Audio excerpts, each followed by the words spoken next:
Madame, les plats. Bien voilà, mesdames et messieurs, bonjour à toutes, bonjour à tous et bonne fête de Pâques. Vous êtes toujours dans Matin Bonheur et dans Instant Vérité. Alors, la société civile ivoirienne porte en elle beaucoup d'espoir. Espoir pour l'amélioration des conditions de vie des populations, pour son émancipation et aussi espoir pour la démocratisation de la société. Et ça, c'était il y a encore quelques années. Alors aujourd'hui, se mettre ou être au service des plus démunis est converti tout simplement en collecte de fonds propres. Problème, la crédibilité de la société civile ivoirienne est trébuchante. Que s'est-il passé? Société civile ivoirienne égale corruption, caisse à résonance des gouvernants. Aujourd'hui, pour le savoir, mesdames et messieurs, dans Instant Vérité, nous nous intéressons tout simplement à la crédibilité de la société civile ivoirienne. Alors, pour inviter, nous avons sur le plateau de Instant Vérité, Christophe Kwame. Bonjour, monsieur. Bonjour, madame. Bienvenue à Instant Vérité. Alors, Merci. je précise aussi que vous êtes pharmacien. Oui. C'est cela. Oui. Alors, la question qui m'est venue à l'esprit quand nous étions en train de préparer l'émission avec la rédaction de Matin Bonheur, alors c'est que vous faites du bénévolat depuis des années. Effectivement. Et dans l'association du Civis, Côte d'Ivoire, citoyens et participation, éducation à la citoyenneté, vous êtes le président de cette association. Alors donc la question c'est, en tant que pharmacien, pourquoi vous êtes mis à la disposition des uns et des autres pour les servir de façon gratuite? Alors, premièrement, je vous dis merci de m'avoir invité à ce plateau Instant Vérité. Pharmacien, comme vous devez le savoir, le pharmacien prête serment, serment de Galien pour, sur la base de la confiance du citoyen. Quand vous arrivez, par exemple, dans une pharmacie, vous n'avez pas le temps de savoir quel est le composé chimique qui est dans votre produit. Mais sur la base de la confiance de la loi, de l'État et du pharmacien, vous avalez ces médicaments. Donc le serment que j'ai prêté très jeune, c'est le même serment qui m'a conduit aujourd'hui à la société civile pour me mettre à la disposition de mes semblables. Alors, société civile, est-ce que vous avez remarqué qu'il y a beaucoup de défis dans la société, au-delà du fait que vous soyez peut-être pharmacien, il y a plusieurs pharmaciens qui ne se sont pas mis à la disposition des uns et des autres. Alors, qu'est-ce qui vous a vraiment touché? Oh, mais personnellement, c'est un sacerdoce qui est né depuis longtemps. Mon père, qui est baoulé du centre, comme on parle de Paquinou aujourd'hui, a immigré à Bassam très tôt. Et je me rappelle très jeune que lors des premières élections des députés, mon père a voulu se présenter. Il a entendu la communauté bassamoise lui dire « Repartez chez vous, monsieur ». Et donc cela m'a interpellé. Je me suis dit, je suis ivoirien, je suis baoulé, mon père est baoulé, mon grand-père est baoulé, il a fait la guerre mondiale pour le pays. Et voilà qu'à Bassam, on nous dit d'aller chez nous. Et donc, en creusant, à l'âge adulte, j'ai compris que la Côte d'Ivoire n'était pas encore une nation et que la Côte d'Ivoire était encore divisée en ethnies. Voilà une des principales raisons qui m'a entraîné sur la vie civile, sur la société civile, et voilà où j'en suis aujourd'hui avec vous. D'accord. Alors, avec ce que vous venez de dire, que fait exactement le Civis Côte d'Ivoire pour essayer de répondre au mieux aux attentes des uns et des autres? Alors, avant de rentrer principalement dans ce que mon association fait, je voulais vous dire que, premièrement, la crédibilité dont vous avez parlé ramène à quelque chose comme la croyance, c'est-à-dire est-ce que ce que la société civile fait est perçu par un tiers qui est la population qui juge qu'elle est de bonne facture ou non. Deuxième élément, la société civile elle-même. J'aimerais, madame, si vous me le permettez, 35 secondes, définir ce que c'est pour qu'on soit d'accord sur de quoi nous parlons. La société civile est définie comme un espace d'abord, avant d'être définie comme une organisation. Donc, il y a un espace entre l'État, la famille, le privé. Cet ensemble-là est nommé société civile. Et à l'intérieur de cet espace existent des personnes, des groupes de personnes qui se mettent en association, des organisations et des groupes d'organisations qui se mettent ensemble pour, si vous voulez, aider les citoyens, aider l'État. D'accord. Voilà. Maintenant, la réponse à la question. Alors, que fait le Civis? Côte Alors, d'Ivoire. Civis Côte d'Ivoire est une organisation d'éducation à la citoyenneté, à l'éco-citoyenneté, à la promotion et à la défense des droits de l'homme. Civis Côte d'Ivoire s'est donné comme objectif d'éduquer le citoyen, de l'aider à aller dans le sens de la culture de la participation citoyenne, à l'aider dans le sens de la culture du dialogue avec les autorités, à promouvoir la culture de l'accès à l'information, parce que vous savez très bien que la citoyenneté se vit avec l'information, et enfin à l'aider à comprendre l'environnement dans lequel il est, et l'aider, après avoir compris l'environnement, à acter, c'est-à-dire se réveiller, sortir de son clavier, je le dis souvent, sortir de son clavier Facebook et descendre dans la rue, aider les gens. Donc Civis aide les citoyens à comprendre l'environnement et à la fin du processus, sortir de leur maison, sortir de leur salon pour aller sur le terrain. Et sur le terrain, pour faire quoi? Le citoyen bénéficie de ce qu'on appelle les politiques publiques. Le gouvernement produit des politiques publiques. Je donne l'exemple, par exemple, de la salubrité, que tout le monde connaît, parce que quand on voit les gens en train de balayer, on dit ils sont en train d'exercer. D'accord. Voilà. Alors, dites-nous, dans le sens que, dans ce que vous avez dit là, Oui. quel type de relation ou bien quel type de collaboration, de coopération peut-il y avoir entre société civile et gouvernement? Juste un exemple simple, la forêt du Mont Kweko, c'est une organisation de la société civile qui, après avoir documenté ce qui se passait, a donné un rapport au gouvernement et le gouvernement en a pris les décisions. Donc la société civile est là pour éveiller les consciences, mais en même temps mettre un point, grossir un point de la société qui ne marche pas, et le gouvernement qui, lui, a l'autorité avec les lois, avec la police, avec la gendarmerie, acte pour régler ces problèmes-là. Donc, la société civile est entre les citoyens et l'État. L'État. Ouais. Alors, vous avez dit un point essentiel, vous avez dit grossir un point Effectivement. qui ne marche pas. Ouais. Alors, est-ce que dans l'exercice de votre travail, de votre métier, est-ce qu'un jour, dans ce bénévolat-là, il vous est arrivé des situations dans lesquelles il vous a été interdit d'avancer, de grossir le point? Oui, en fait, justement, on a une relation, je dirais, je t'aime moi non plus avec l'État. C'est-à-dire concrètement, je t'aime moi non plus. Oui, concrètement, l'État, qui est un peu comme le maçon au pied du mur, ne peut que poser des actes qui peuvent plaire ou ne pas plaire, ou qui peuvent aller dans le sens, je dirais, du citoyen. Alors, je vais prendre un exemple simple. Après la crise post-électorale, il y a eu un certain nombre d'arrestations, par exemple. La société civile que je dirigeais alors a fait un rapport sur ce qui avait déjà été fait, ce qui est en cours et ce qui restait à faire. Ça a été l'un de nos meilleurs rapports parce qu'il a atterri sur le bureau du gouvernement.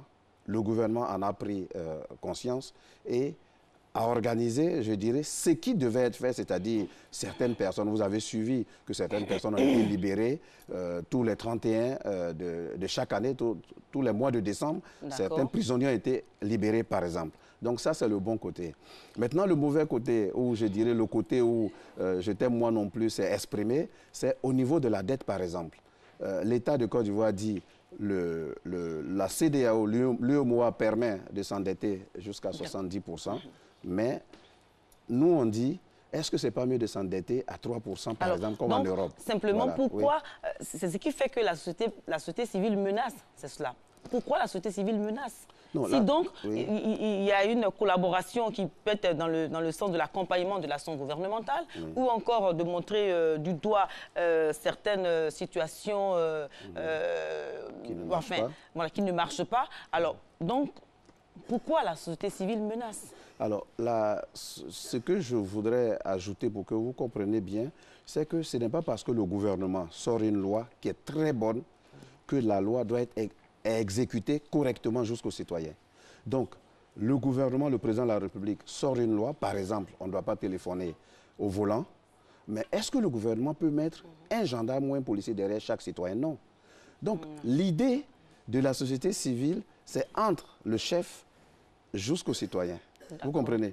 Donc, nous, la société civile, on vient dire que ici, dans tel quartier, par exemple, les citoyens ne respectent pas cette loi.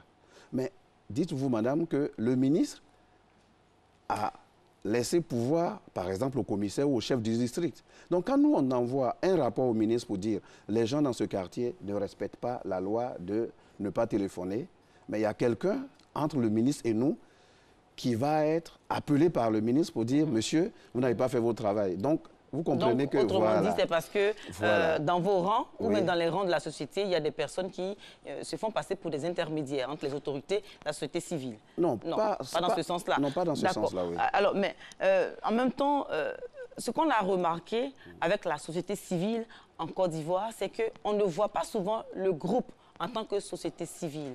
On voit peut-être un citoyen actif qui sort du lot. Pourquoi? Alors, parce que simplement, le leadership est porté par quelqu'un. Moi, à Civis, nous avons plusieurs membres. Nous avons des membres qui sont spécialisés en économie, comme chez vous, d'autres qui sont spécialisés en médecine, comme chez vous, d'autres qui sont spécialisés dans plusieurs spécialités de sociologie et d'anthropologie. Mais le rapport de l'ONG par rapport à la vie civile doit être porté soit par le président, soit par le PCA. Donc c'est le PCA qui est le leader qui, avec les idées de la structure, l'ONG, hein, est vue de tout le monde. D'accord. Alors, non. La question que je vous ai posée, c'est que dans la société civile, il y a un groupe de personnes. Ou bien c'est une plateforme, voilà, une plateforme, un espace grand comme ça.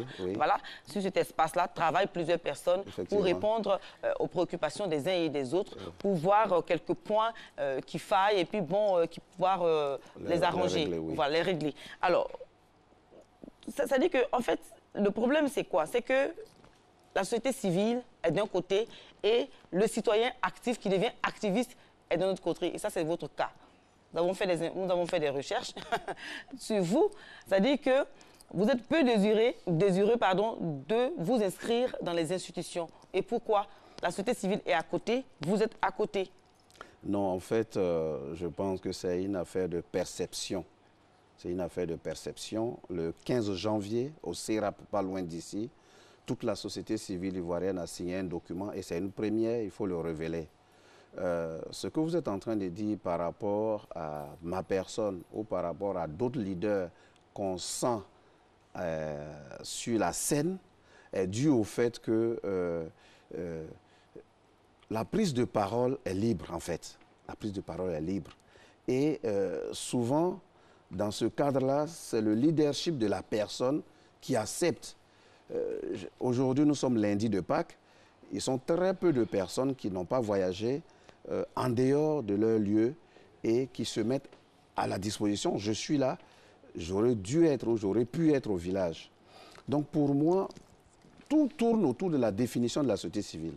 Parce que depuis 2012... Monsieur Kwame Christophe, vous ne répondez pas à la question. Hein. Vous ne répondez pas à la question, vous tournez. Alors, on va revenir sur vous tout à l'heure. On reprend...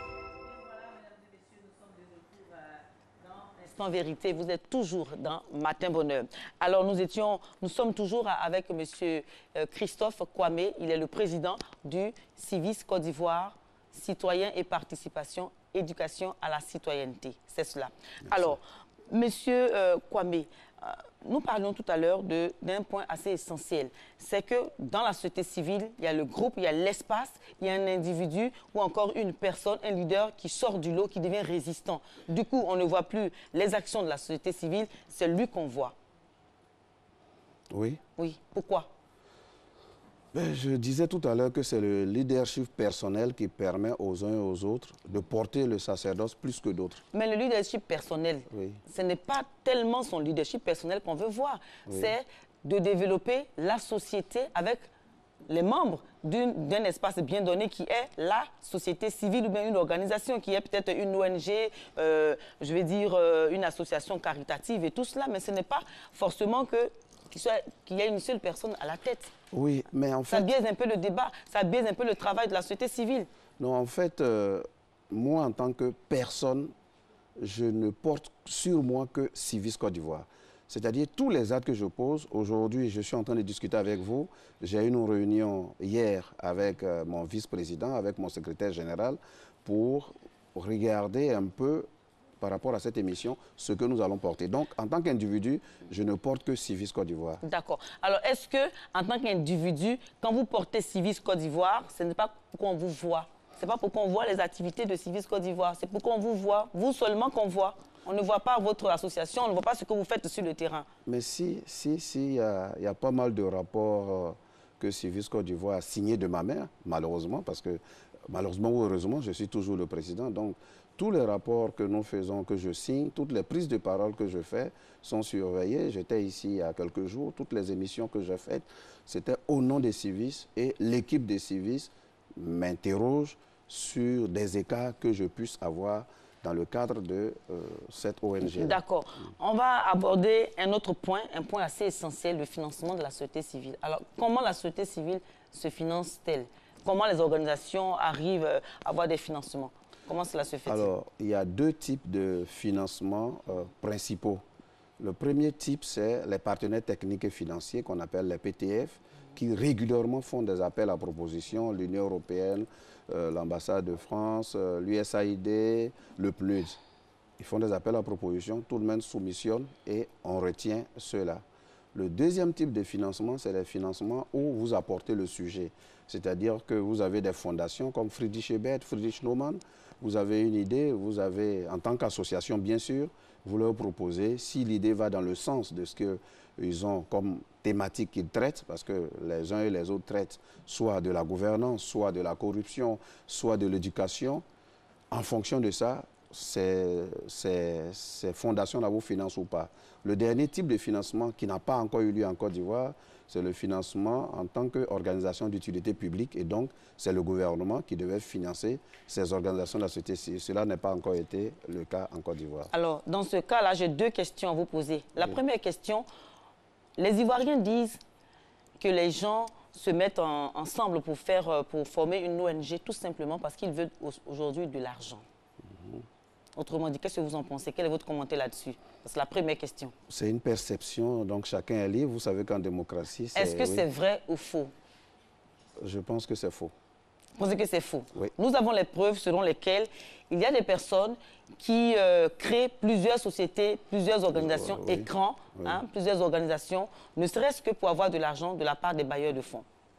Non, mais d'ailleurs, les bailleurs de fonds, c'est faux, en ce sens que les bailleurs de fonds, pour pouvoir avoir leur financement, il vous faut énormément d'indicateurs. C'est-à-dire qu'ils vont vous demander un cabinet d'audit, ils vont vous demander un compte bancaire, ils vont vous demander des traces. Et à la fin de chaque activité, vous avez aussi un suivi avec des cabinets même qui vous désignent, des gens même qui viennent de l'extérieur pour vous contrôler. Bon, on allait sur le terrain, on a vu qu'il y a des ONG qui existaient il y a peut-être 2 ans, mais qui n'existent plus tout simplement parce que ces ONG-là ont pris de l'argent avec les organisations internationales et les bailleurs de fonds qui sont partis.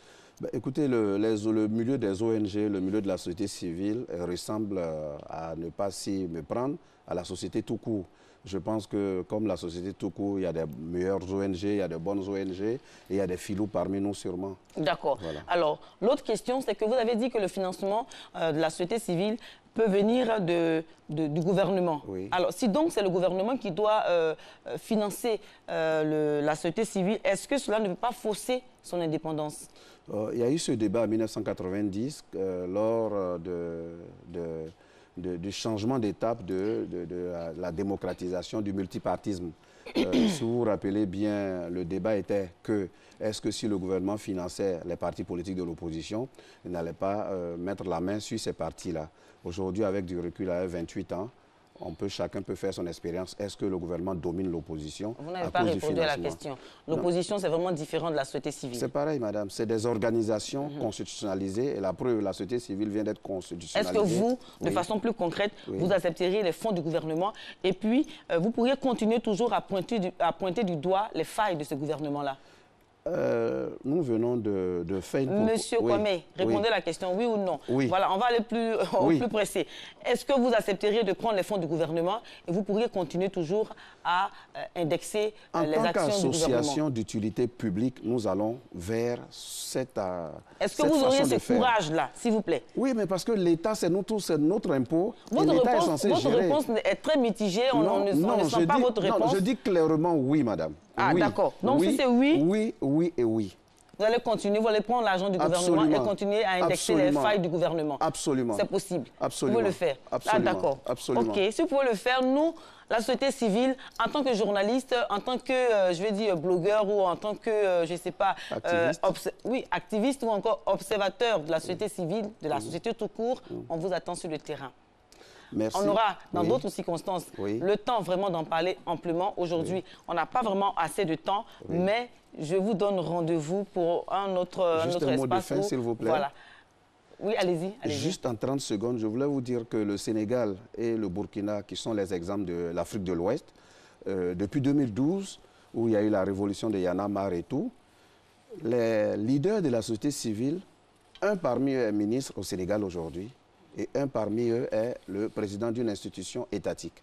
Donc, le débat que nous sommes en train d'avoir aujourd'hui est en train d'avoir lieu au Sénégal, qui est l'exemple.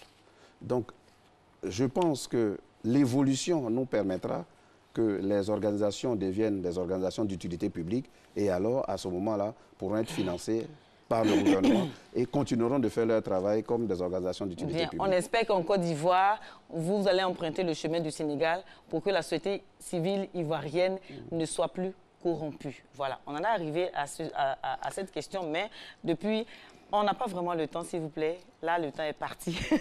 Alors, donc, comment faire pour être les voix des sans-voix? Voilà, les voix des sans-pouvoir aussi. N'est-ce pas? Oui. Monsieur Kwame, Monsieur Christophe Kwame, merci d'être venu. Merci d'être venu à Instant Vérité apporter ces éclairages sur le travail de la société civile, sur la crédibilité de la société civile ivoirienne. Mesdames et messieurs, merci d'avoir suivi Instant Vérité.